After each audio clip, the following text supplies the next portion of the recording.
actually an amazing comedian that I actually saw before I started getting on the circuit here in the Netherlands, because I'm from America and I've only been here for about a year. He's a real funny guy. I started following him on Instagram before I followed him home. That's a stalking joke. Sorry, sir. But he is a really funny guy, and I really appreciate him, and I really love his comedy. But oh man, I feel like I'm building you up too much. He sucks. So just prerequisites. Yeah, just lower that expectation so he can build you guys up. But if you guys can give a very warm welcome for Socrates. Hey, thanks so much. Keep going, Sid. And some more for Sid, yeah! And having no expectations is the best way to be impressed, by the way. There you go. Not going to get much better than that. We'll get a little bit more of it, though. Yeah, my name is Socrates. I'm an American. Yeah, thanks. You guys are on top of the scene. You can't get anything past you guys. Yeah, ask your grandparents. It was impressive once.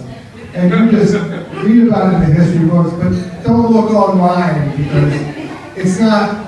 Generally, don't look online. That should be a rule for you for the rest of your life. And comedy shows great life lessons, you know. Because you'll notice there's nobody more successful than stand-up comedy. I'm 57 years old, 75 in Dutch.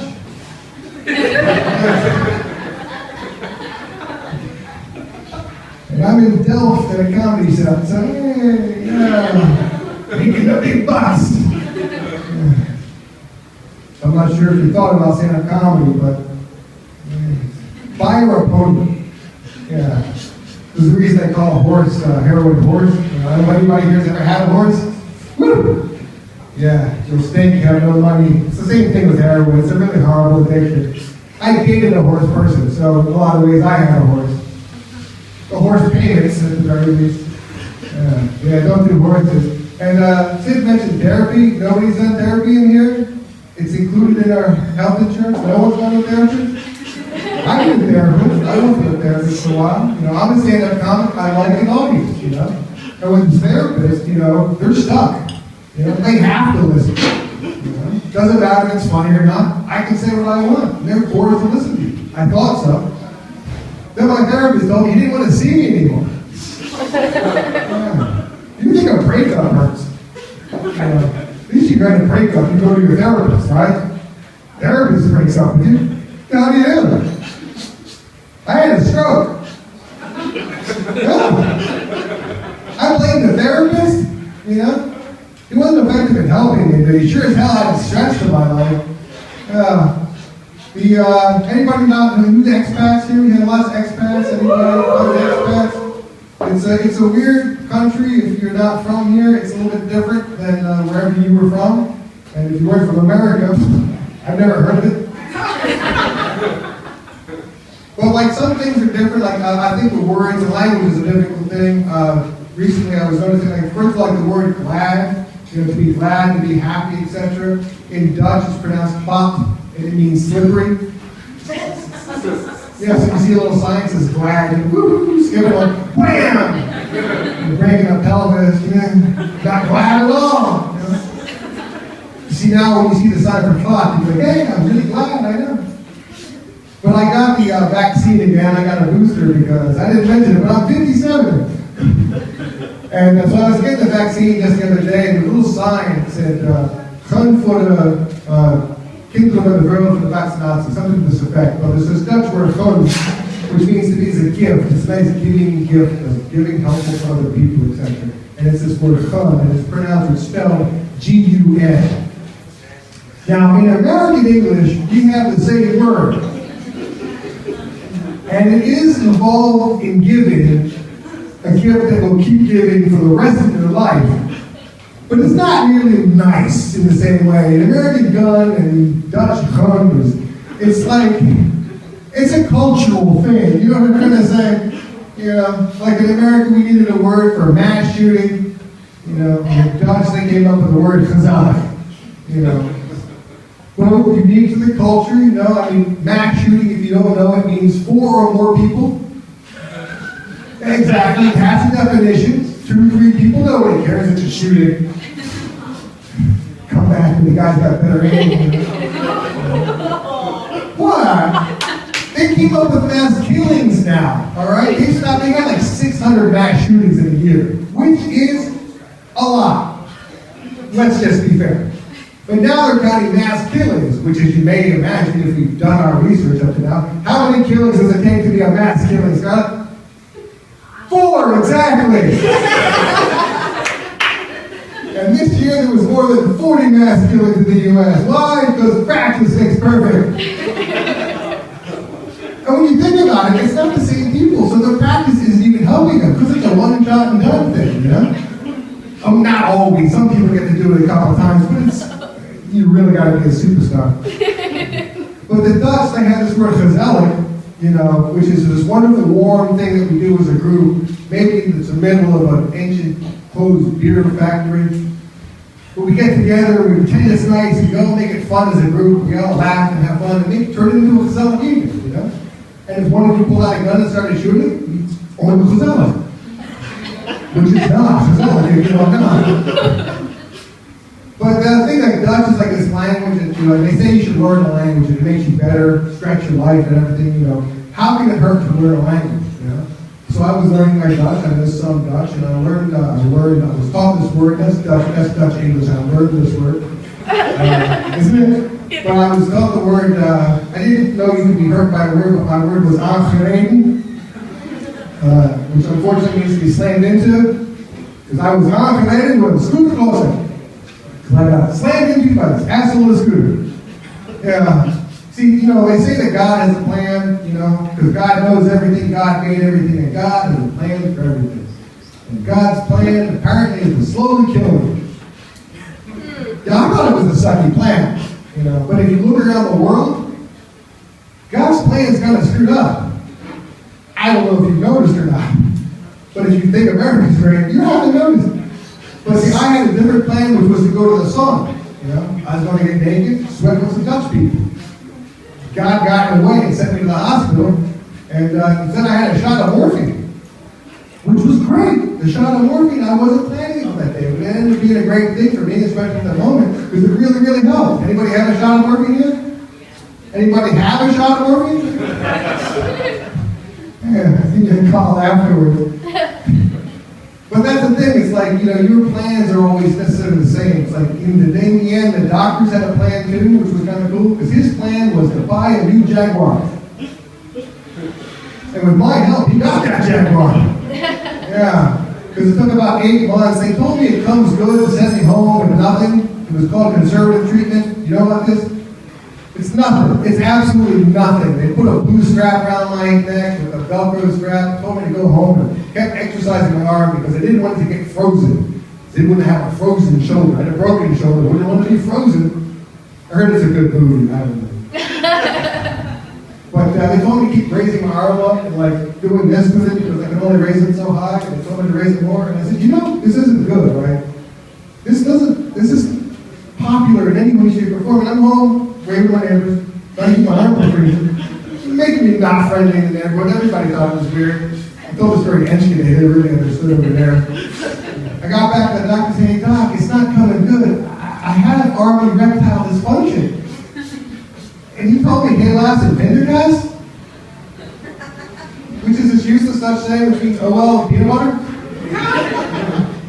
He really thought it was good enough, and I said, this is not good enough. And the thing about the whole peanut butter, it's not. Somebody asked me how to translate it into English. I don't know. Oopsie doopsie.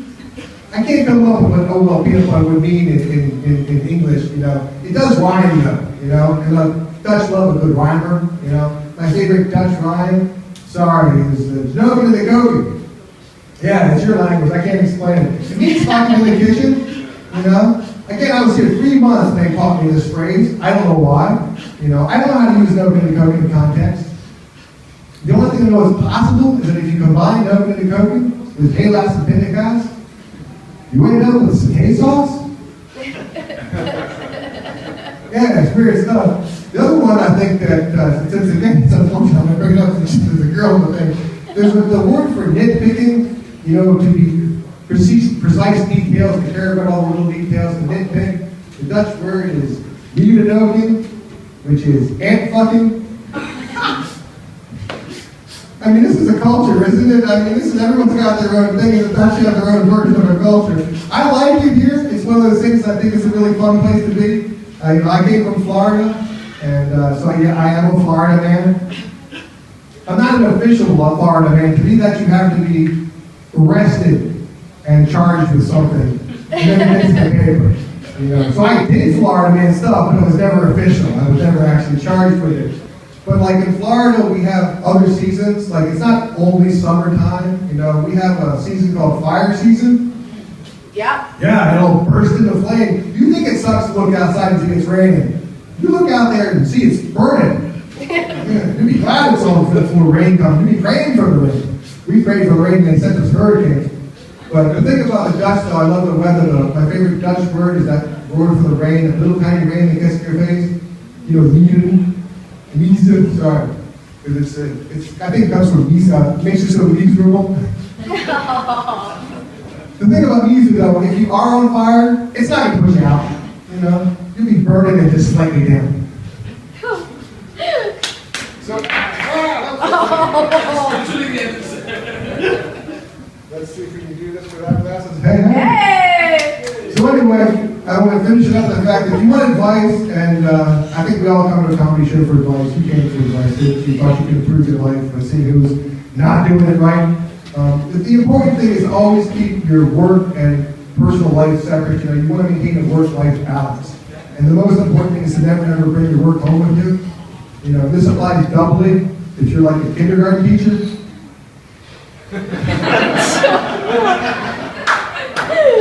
Look, I made the mistake once. Never do a mistake about it. Give it up for saying thanks a lot. Oh my God, you're the only one that actually did stick around. Yeah! Keep doing Chris. Socrates, y'all. Just for that. It's the biggest one. You're the biggest one. Yeah, you got it. Alright, so you guys enjoy that special guest coming up, so can you guys give a hand for my special guest? Ho, ho, ho! Happy Hanukkah! Wait, no. Ho, ho, ho! Merry Socraklaus! Okay, wait. What is Muppy? Ho, ho, ho! Merry fucking Christmas! That's the one, right? Yeah!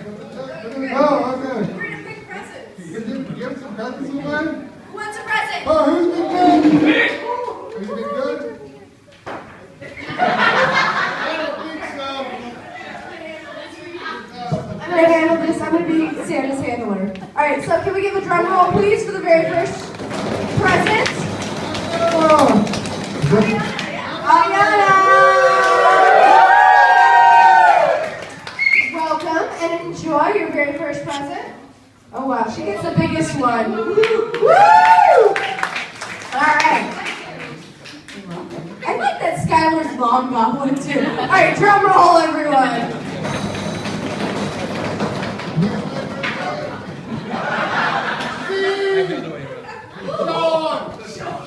Sean!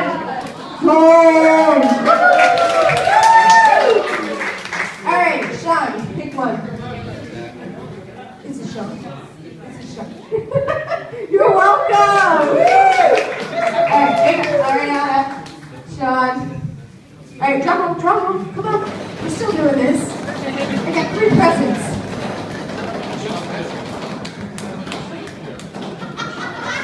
You have to be breaking all of my ear down.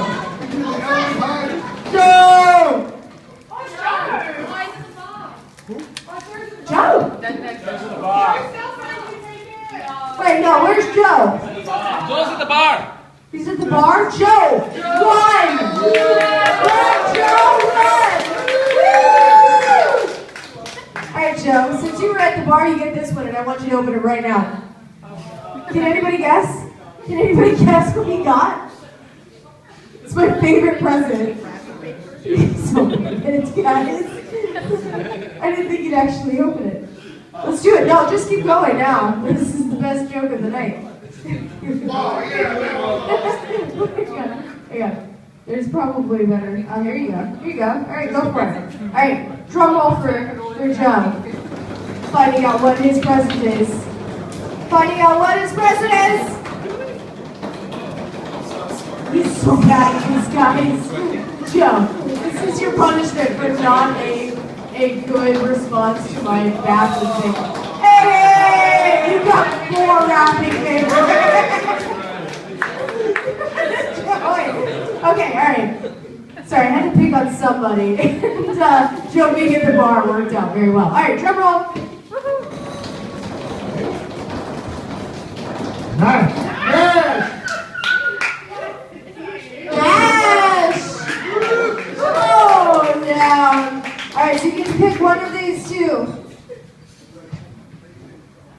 Okay, you can touch it. It's not a bomb.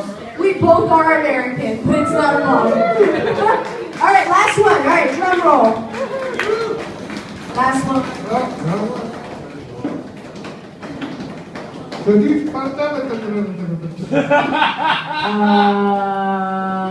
Sadiq, Sadiq?